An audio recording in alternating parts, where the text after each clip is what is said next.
Հարգելի Արեգ, ինչ ենք տեսնում, երբ որ կադր բերեցին սոցկայքերից մեկում Facebook-ում երեխաները գետնին այսպես շարած։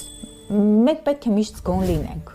Խոսենք արտաքին ուժի ազդեցությունից, ըստ ձեր տեսանկյունի եւ ըստ ձեր քարտեզների, Իրանն ու Արևմուտքը թույլ կտան Ալիևին սանձահարել նոր պատերազմ Հայաստանի դեմ։ Իրանի քարտեզն էր մի քիչ բարդ իրավիճակում գտնվում ամսի 29-ի, մարտի 29-ի եւ ապրիլի 18-ի մոտակայքում։ Ալիևի քարտեզներ, ինչ եմ տեսնում, քանի որ Մարս, Պլուտոն այդ երկու բարդ մոլորակներ, որոնք կայծակ, որոնք պայթյուն, կռիվ են ստեղծում, այդ մոլորակները իրենք դեմ դիմաց են կանգնելու եւ բարդ դիրքեր են ստեղծելու Իրանի վրա, ինչ որ մի կոմպրոմատ կարող է լինել։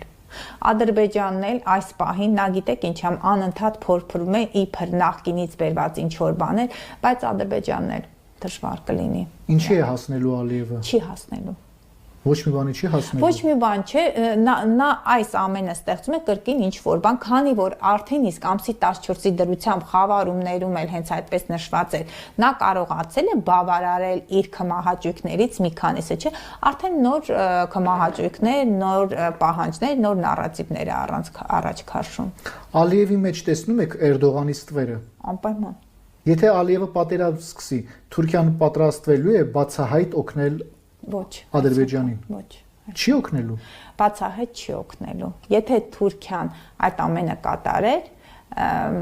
կարծում եմ, որ Թուրքիայի համար հիշում եք, չէ՞, մենք Թուրքիայի այդ երկրաշարժի համար խոսել ենք, երկրաշարժի համար ենք ասել, այս անգամ ոչ։ Չեք տեսնում։ Այստեղ գերտերությունների հարցն է շատ կարևոր, որ Ռուսաստանն ու ԱՄՆ այս պահին հետաքրքիր է, չէ՞, քարտեզները ինչպես են աշխատում, կցանկանան, չեն ցանկանա, կլսեն, թե չեն լսի, կքննադատեն կամ կընդունեն կամ չեն ընդունի, բայց միևնույն է, այս պահին այդ երկու գերտերությունները դեռ փոխշահավետ գործարքներ, ինչ որ պլաններ ունեն, բայց 2025 թվականի հունիսից արդեն նրանց մոտ կապը կամաց թուլանում է։ Դրա համար եւ ԱՄՆ եւ Ռուսաստանը հասկանում են, որ պետք է գնան բանակցությունների, որպեսզի կարողանան լուծել։ Սա հենց այն ժամանակահատվածն է, երբ Ռուսաստանը, ԱՄՆ Ուկրաինայի հատվածում կարող են փոխշահավետ եւ զիջումներ անել եւ կնքել պայմանագիրը։ Հիմա է մինչև հունիսի 9-ը նրանք այդ ամենը հասկանում, բայց Պուտինի քարտեզն էլ դիտարկում եմ կրկին բարդ վիճակում է, կրկին շատ բարդ վիճակում, քանի որ նա կշեռք է Մարսը խեցգետնում մոտակա օրերին,